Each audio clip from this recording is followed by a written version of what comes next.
Hello and welcome to Nbyula Talks. Before we begin, we have a few updates and reminders for you. We would love to have you be part of our Nbyula community. And you can do so by logging on to www.nbyula. Hello and welcome to Nbyula Talks. Before we begin, we have a few updates and reminders for you. We would love to have you be part of our Nbyula community. And you can do so by logging on to www.nbyula.com, where you can join communities related to your area of interest, register for upcoming Nbyula Talks, book one-to-one skylifts, and view other upcoming events. You can also take this opportunity to connect with fellow learners or the speaker by sending a connection request. When you connect with the speaker, you will be able to contact them directly as well as receive updates about their upcoming talks. Kindly note that during this session, you will not be able to switch on your camera or unmute your mic. To ask questions during the talk, go to the audience chat, type your question, and select Post Your Question. If your question has not been answered during the talk, you will be notified once it's been answered, or if your question has not been answered during the talk, you can go to www.nbyula.com and spin a quest, and your questions will be answered. Thank you for joining us today. We hope this talk broadens your horizons and takes you to new learning heights.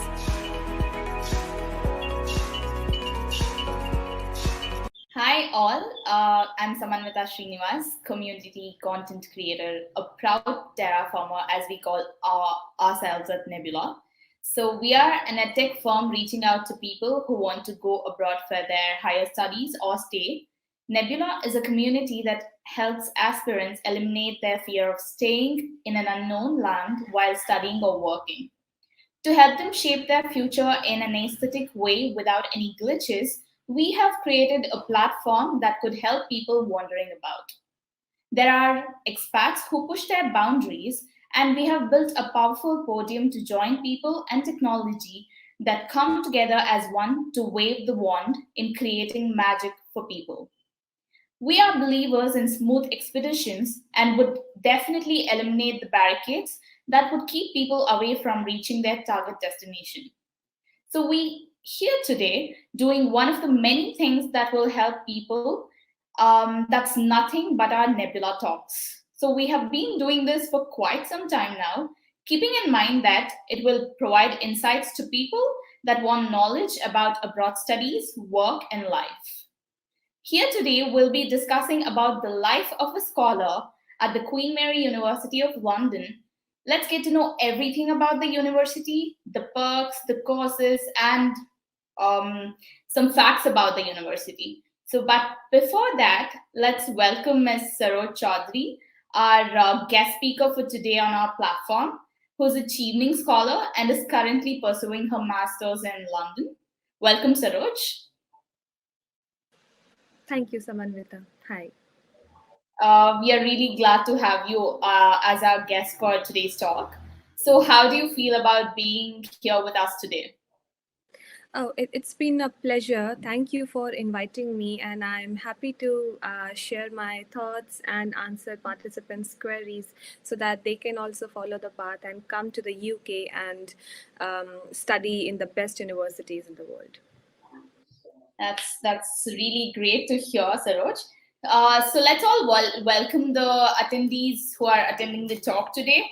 And they have been waiting to hear from you since the time they've gotten to know that you'll be letting them know about London and the life as a scholar over there. So welcome everyone who's attending the talk today. So let's not keep you waiting for any longer. Let's start off with the talk. So Saroj, it would be amazing if you share your journey with us.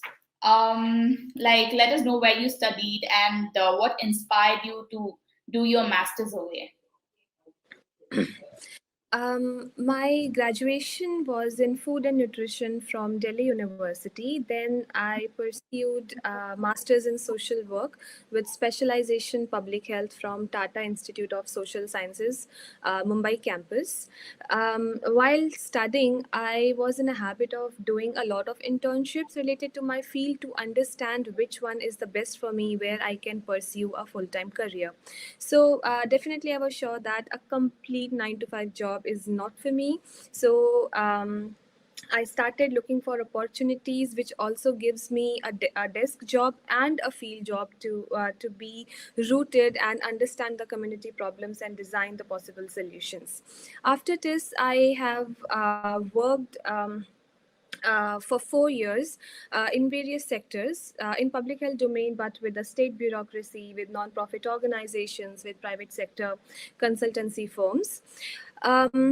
My journey to study in the UK actually properly started 1 year back. um, when the Chevening results were out in the last year, then I thought, okay, now this is the time for me also to start pursuing my passion for higher education very seriously. And honestly, it took me 1 year to reach here. So yeah, from last July, I started preparing for Chevening Scholarship essays and interviews, and then for the university admissions.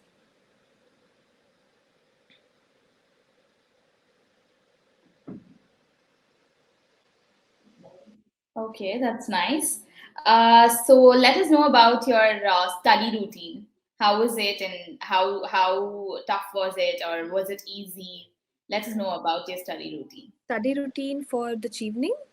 Chevening, or to do the masters abroad, anything for that matter. Yeah. Okay, so for the Chevening scholarship, I think my routine was first to finish my full time job and then start working on my essays. And when my essays got selected, then I started working on my interviews. Interview was one of the toughest step in the whole scholarship application process because. You never know what are they going to ask you, and it is tough in the sense because you have to know yourself in and out. They are not going to ask you your domain knowledge, rather they will be asking about you, and only you know the best about the best version of you.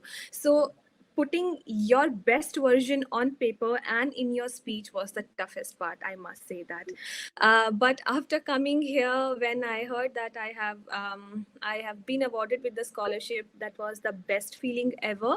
But after coming here, I realized that that was not the end. That was just the beginning. So academics here definitely. It is a little difficult because it is very demanding, and most importantly, specifically, I'm studying in Queen Mary, so I can say that your masters is on you. No one is there to handhold you on how you should do this, why you should do this. You will be having classes, attend those, complete your pre-readings, and then go to classes, participate in discussions, speak your mind. That liberty you have, and they will be happy to hear you, happy to hear from your life experiences and contribute to the class. But after classes, now it's on you. If you want to just go and hang around and explore pubs and London and areas around London, or maybe you can just spend some more time in reading a little extra and follow your academic passion. So it totally depends on the individual, but it's not been easy. Okay, so let us know about the course you're currently pursuing. How is it going about? I think it's just been like 3 months since you started doing your masters. Am I right? No, it's just 1.5 months. Uh, Oh, I am pursuing global public health and policy. It is a very demanding course and very new for me as well because I have no experience in working in policy sector per se. So yes, there's a lot and lot and lot to read and explore, and whatever you read will always be less. So so you have to be very smart how you choose your readings, how you connect with professors, how you make your network, how you do group studies or individual studies, how you make your notes, how smart you are when in using tech. Because I think that I am avoiding using pen and paper to make notes because I know I'm never going to refer them when I need them. So I always use my PDF and make short notes and comments there only. So, and making a very good index is important so that you know which PDF contains what, because you can't spend your 1 hour in just searching for the PDFs and the right sentence that you are looking for. So yes. right. Okay. So let us know how you learned about the Chevening Scholarship. Like, how was your knowledge about the entire scholarship? Where did you get it from, and what happened afterwards? Yeah, I heard about Chevening Scholarship when the results were out. It was everywhere on LinkedIn that Chevening Scholarship, Chevening Scholarship. Then I read a little more about it, that what this Chevening Scholarship, and then I realized, okay, I am at least eligible. I can apply for it. I'm not sure of the success, but the most important point is when you are doing, do it 100%. At least give your 100%, because you getting selected, the chance is only 0.2%. So even if you're not doing 100% in that, then the success chances even become less. So the application, the whole journey about Chevening started in July when the results were out, and then I started working. I registered myself on the Chevening portal, and I had the access to the essay questions that they are asking. I started working on them. I prepared drafts. First few drafts were really bad, honestly. And then you get feedback from the people who are already studying in abroad, some from your domain, some are not from your domain, some have already gone through the Chevening fellowship scholarship process. Get your essays reviewed from them. I received a lot of feedbacks, which was really helpful. And yeah, I think after 8 to 10 revisions, I was able to finalize my drafts. Even at the last day of submission, I was thinking, can I change this one? But you have to draw a line somewhere, and that was the end. Okay, that's nice. So was this the only scholarship that you had applied to? Yes, I only applied for Chevening Scholarship. But there are many specifically to study in US. In UK, which is Commonwealth Scholarship. Then there are some university-specific scholarships, such as Felix Scholarship in Oxford, Waden Hoffman Scholarship in Oxford, and other university scholarships. But I only applied for one because I thought, because that was my first time I was applying abroad, and I was very anxious, and the deadlines for Chevening and Commonwealth was parallelly going on. So I thought I cannot invest so much energy in both of them. So I just picked one and give my 100% there. Okay, so did you get to choose the university that you were applying to? Like, because you got it through the scholarship, like, did you get to choose the university? Yes, while applying for the scholarship, you have to mention three universities, and most probably you will not have the chance to change them. So choose your universities wisely. Give your preferences: first preference, second preference, and third preference. And you have to get admissions in any one of them to secure your place for the Chevening Scholarship.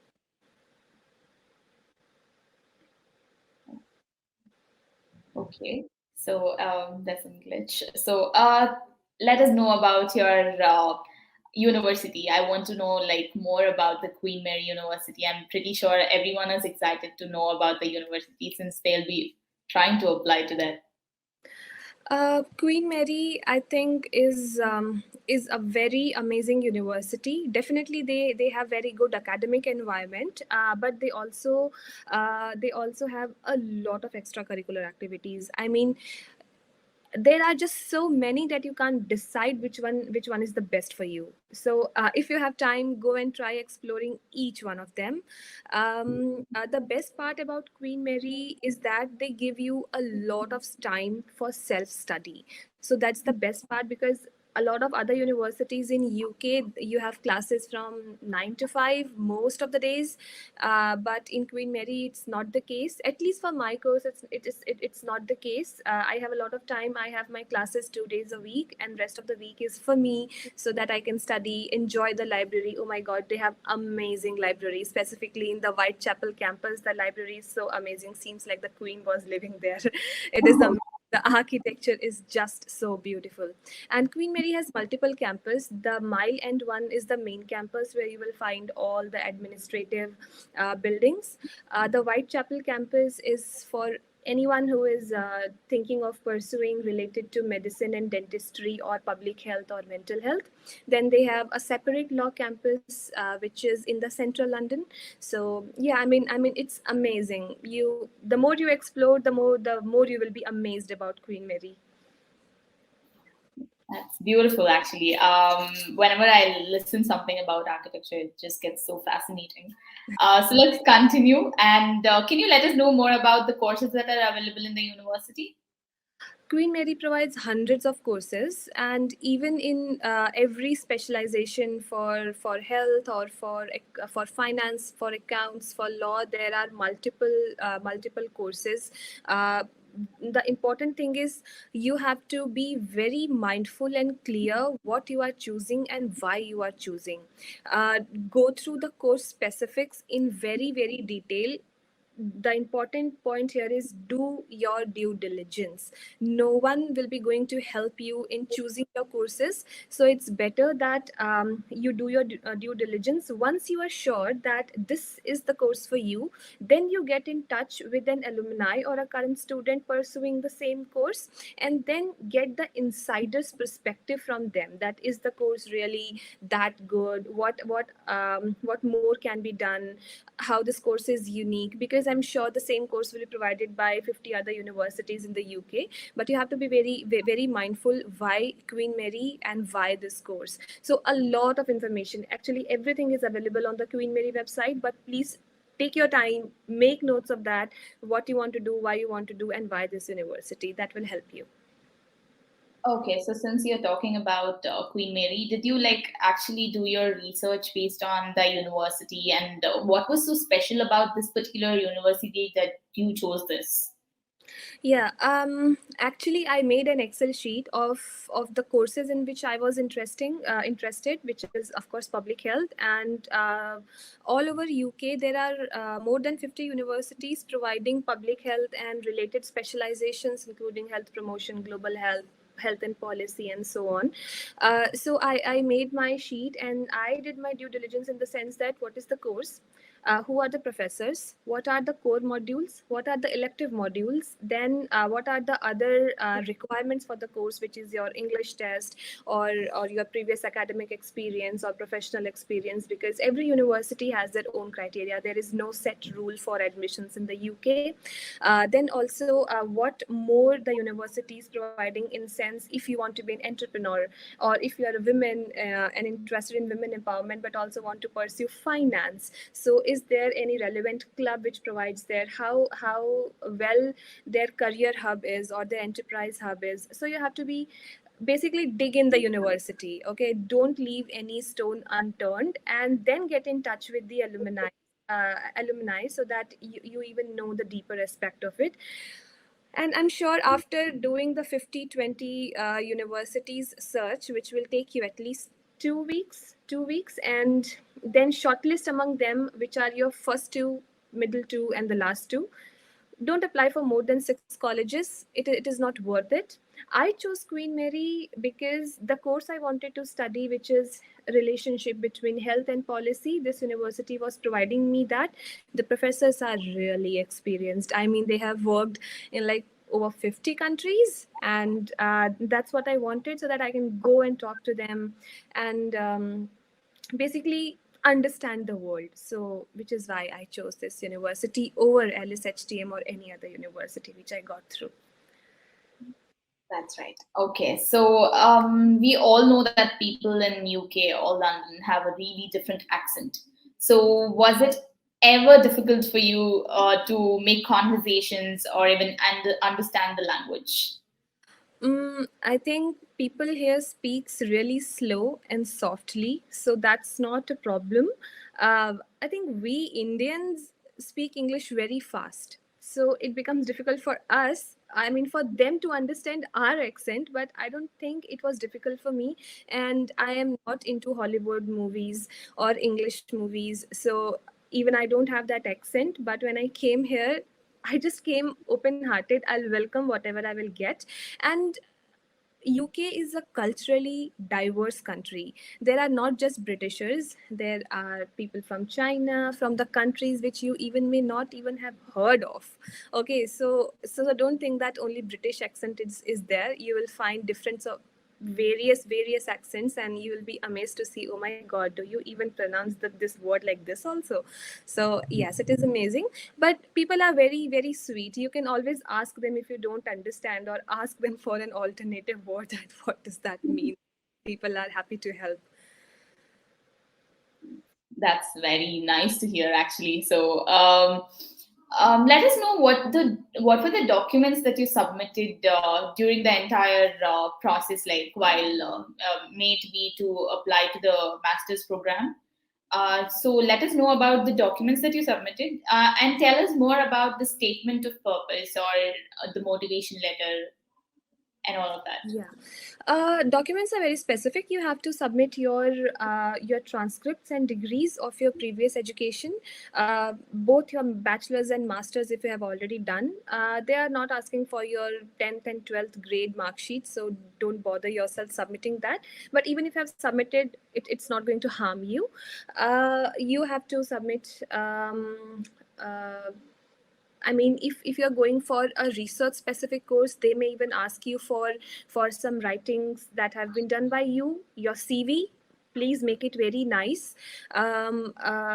Course wise, it differs. I just submitted, I think, only these.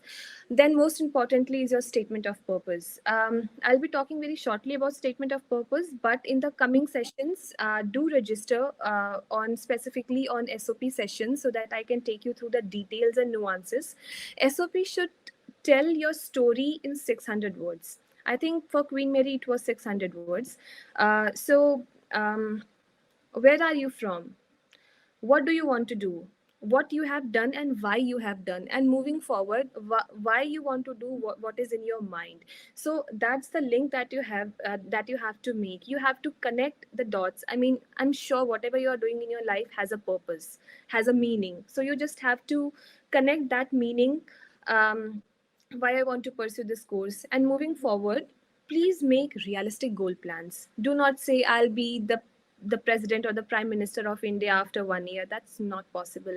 I have seen people who have written this, but that's not possible. Okay, unless you are already 40 years or 50 years and is into politics and administrations. So make realistic goals. It could be as simple as that you want to get a job in WHO. Okay, that's fine. That's a goal and realistic and achievable. So and one of the most important thing, in UK or in US or in Germany, you have to be very specific. Don't expect the reader to understand between the lines. Okay, if you are saying A plus A is A, then it should be A. You can't expect that I have written this so the person may understand what I meant. That's not the case here. You will be rejected. Okay, be very specific. Why this line? Every word should have a meaning in your SOP. Otherwise, just remove that word. Yeah. Wow. Okay. So, as you all heard, Saroj will be joining us for more sessions, especially based on statement of purpose. Moving forward, can you let us know if you had any barriers during the application process? Not really. Not really. UK has a very good system. Whatever is written will be done. If it is getting delayed, you will be notified, so you don't have to worry, and you don't have to bother the university people calling when the results will be out, when you will be letting us know. Don't worry. If they have said they will respond to you by Tuesday, they will respond to you by Tuesday. So I was very chilled out during the whole process. It was very smooth. I didn't have to worry about anything. Okay, so we spoke about the accent. So can you let us know if IELTS was mandatory, or was there any equivalent exam that the students are supposed to be taking? Yeah, you can give IELTS, you can give TOEFL, but there is some condition. If you have completed your previous degree from an English speaking country, then you don't have to give IELTS or any kind of English proficiency exam. If you have completed your previous degree in less than 4 years of time, I think then also you don't have to give any of that. You can always ask for an exemption, and I'm sure they will consider it if you fall into that category. Do not hesitate from asking or requesting from them for an exemption, or per se for anything specifically from these UK universities, because you never know that you do not have to even give. I did not submitted anything. Mine was exempted. And if you have done your previous bachelor's or master's, and your assessment was done in English, then most probably you will be exempted. And if you're working in English, I mean, if you are working in a consultancy firm, then it's sure that you will be speaking in English only. Reports were formed in English, so your IELTS and scores. But if you're doing finance, then I think you have to give. This is one thing. If you're doing MBA, you definitely have to give. So these are the courses which have no exemptions, but most of them will get. Okay, so IELTS is mandatory in Mostly, yeah. most of the courses. So let us know, apart from the scholarship coverage, did you need anything extra? Like, was it difficult to, I mean, so far, the 1.5 months of it? Oh, no, no. I think Chevening Scholarship pays you decent amount, and you can live a simple, decent life. If you are very much into pubs and roaming around and shopping and eating expensive food items, then I think it is going to be difficult for you. But if you know how to manage your finances, it's not going to be tough. The average living cost in UK is between the housing cost, I'll tell you first, is between £600 to £1,000. You can get a decent room. May or may not be a shared washroom. You may get a decent room, but and then your food, which should not, if you're cooking, it should not exceed more than £200. And if you are eating, for example, like me, I'm eating from my canteen, then it is not exceeding £300 for me, and I am having all the meals of the day. So in that way, it is pretty decent. It is pretty decent.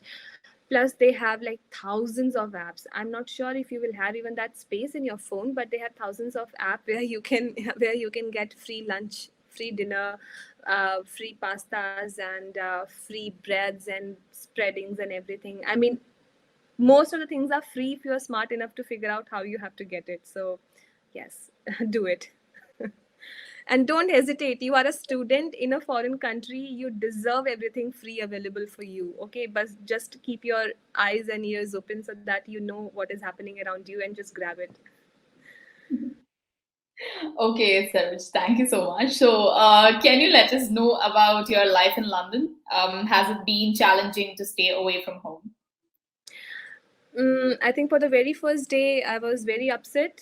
Honestly, I was very, very upset. Okay. I just needed people who can hug me and I can cry like forever. But when the next day I went to college, it was so overwhelming. I thought don't have time to be sad. It's time to just gear up and start studying, because I'm pursuing my second master's after 4 years of the gap, and I thought my whole year will be just went away if I'll just be sad. So forget it, just focus on studies. But yeah, sometimes it becomes overwhelming. By 3 p.m. it will be dark.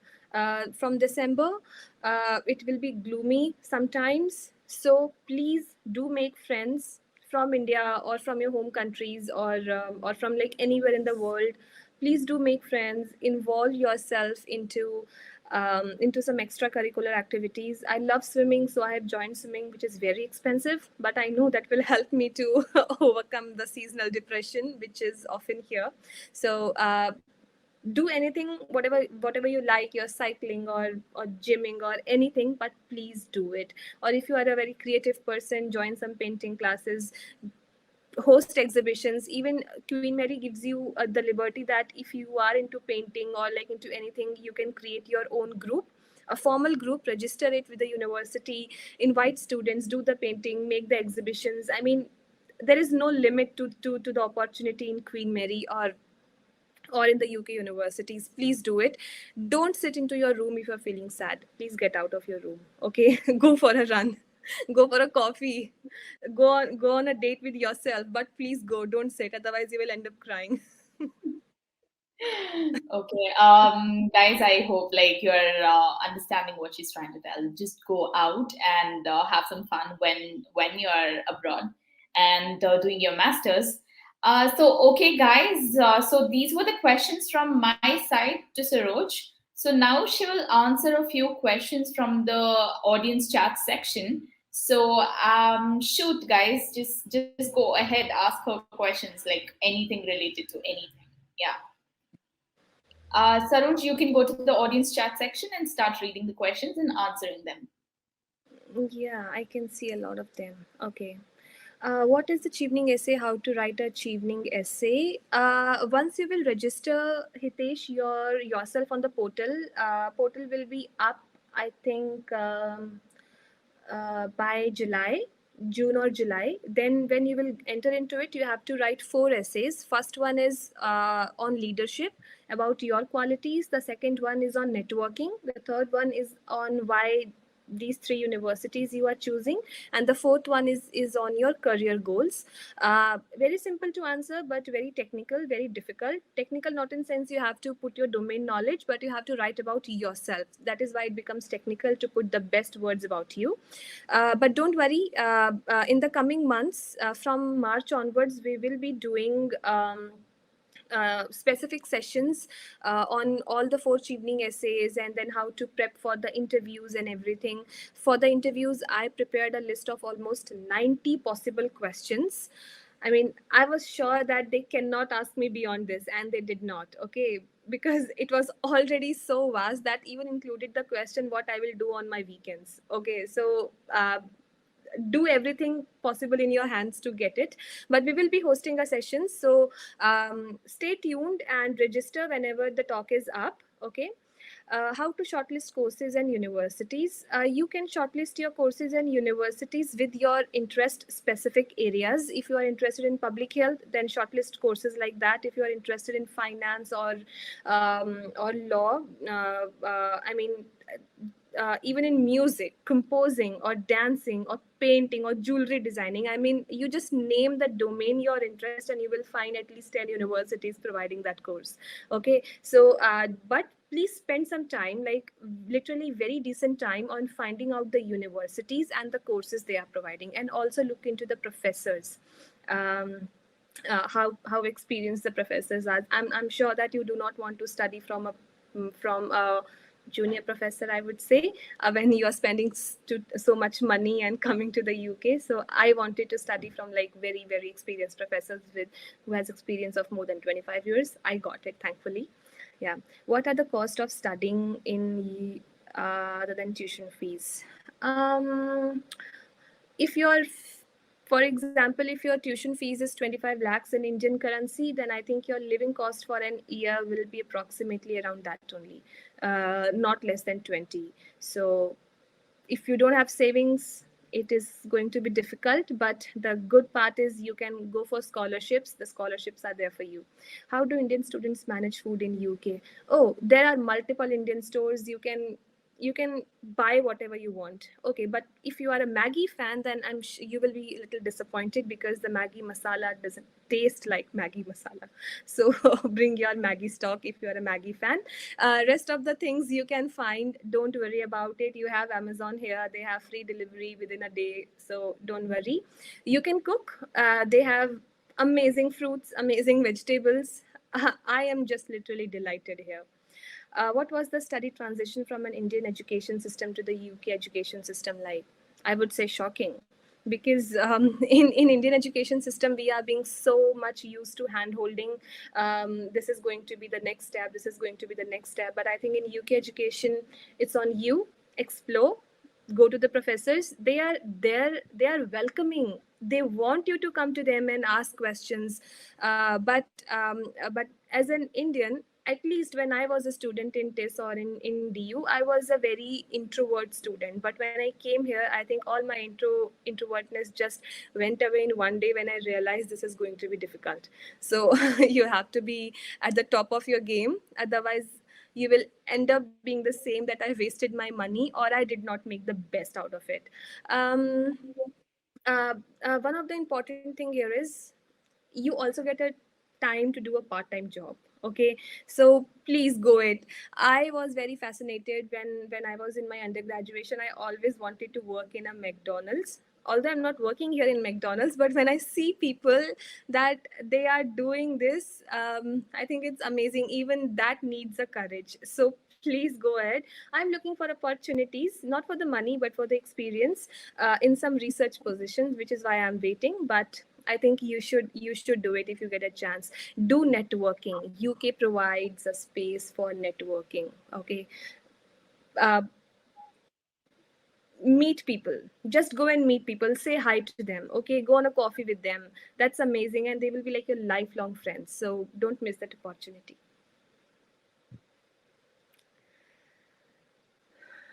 Yeah, I think I have answered all the questions. Guys, do you have anything else to all those who are attending the talk?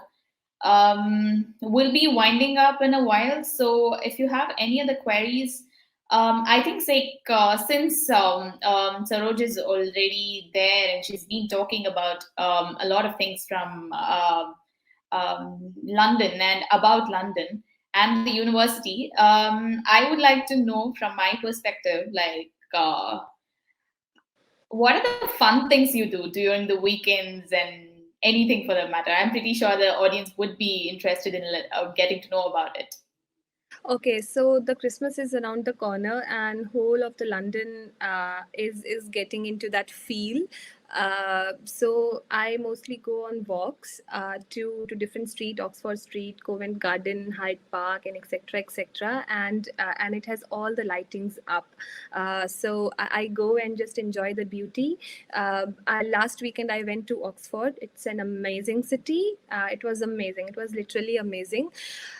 One thing I have realized that you cannot capture the beauty of UK into a camera, no matter whatever DSLR or iPhone you have. Okay, you just can't capture the beauty. So just open your eyes and go and enjoy. So there are a lot of things to do. There are a lot of short one-day trips you can make from London if you're in London. If you are into other parts of the UK, then I think it's even more beautiful. So go and try. Don't go into malls. Okay, you must have went to malls like all of your life, but here explore something different. Okay. Guys, do you have anything else to ask? Okay, there's another one. Which city is better for international students in UK? All of them. All of them, I would say. Don't restrict yourself to London, because London is expensive. Okay, it's very, very expensive. If you'll go to Brighton, to Edinburgh, or to York, or to Lakes, I think those cities are much cheaper. Even Cambridge is much cheaper than London. But honestly, do not go for the city. Go for the university. Okay, because you are there to study. Rest of the things will be managed. You will get sufficient time to visit London also if you are not staying in London. So don't worry.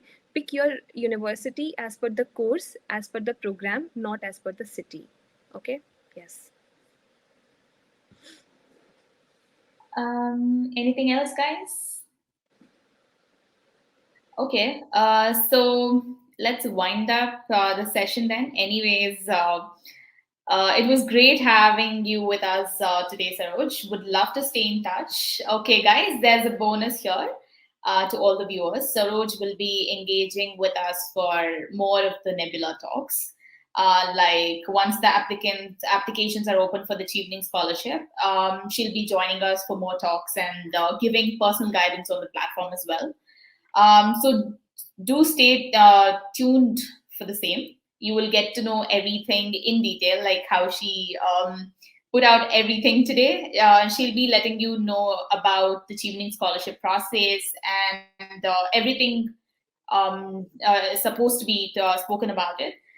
So very thankful of you to have joined us today and to have spoken about your journey and your inspiration. So hope her story has inspired you all.